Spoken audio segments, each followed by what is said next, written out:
And joining us from Nicosia and Cyprus is my colleague Shubhendu Ghosh. Shubhendu, so we are approaching the end of PM Modi's two-day visit to Cyprus, historic in every sense of the word, the first by an Indian premier in more than 2 decades.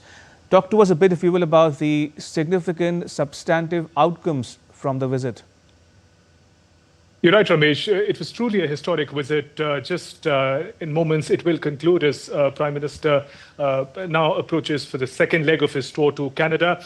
When we look back, we see in this short period of time that Prime Minister Narendra Modi spent in Cyprus, in Limassol and Nicosia, many achievements have been made in diplomatic front and in pushing forward the trade and investment ecosystem for both the countries, especially when the statements came in today. We see the manner in which the relations between the two countries have been truly energized in diverse sectors. Trade and investment to begin with. We see a greater emphasis in Cyprus to engage with the Indian market. There are opportunities for India to be able to expand its footprint in the European market, particularly given the presence that Cyprus has, also its own leadership in the coming year as the leader of the Council of European Union. And also defense, security are the areas in which this partnership seems to be evolving now. People-to-people connect, the very friendly relations that the two countries have had. They've had common historical linkages, civilizational links. But in the 21st century, we see this moving forward with talented Indian professionals also coming here and working.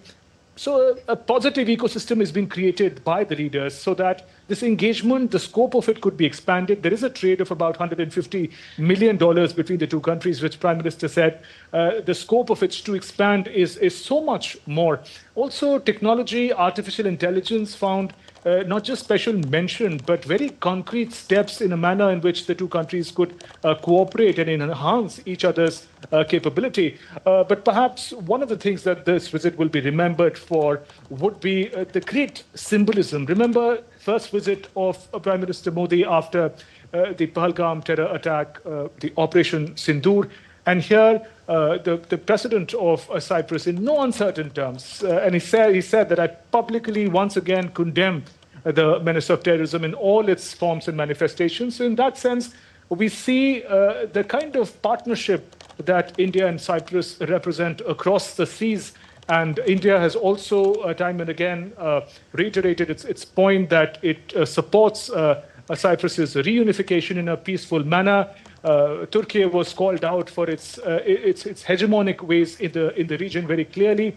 Cyprus president also said that Turkey's illegal occupation of part of Cyprus must end, and the country greatly values India's steadfast support in that manner. So we see an entire gamut of areas where the relationship seems truly energized and forward-looking now. And very quickly, Shubhendu, if you will, talking about symbolism, the signaling and messaging behind the Prime Minister's visit to Cyprus. You spoke about Turkey. In that context, given the frosty ties that exist between Cyprus and Turkey on the one hand, and India and Turkey on the other, in light of the Operation Sindoor, how Turkey supported Pakistan right through the operation. Turkey also gave Pakistan drones to attack India with, and Turkey, as you mentioned, has turned a blind eye to terrorism emanating from Pakistan and directed against India. So this visit of the Prime Ministers would not have gone unnoticed in Ankara, isn't it? Absolutely, and not just Ankara in Turkey, but for the rest of the world. I think India has, choosing Cyprus as the first destination of visit, a very clear message has been sent out about the values that India stands for, and also that India supports for the nations, the friendly nations that share the value system that India represents, of democracy, of respect for international laws. The countries that are on the same page with India, India stands with them in a very strong manner.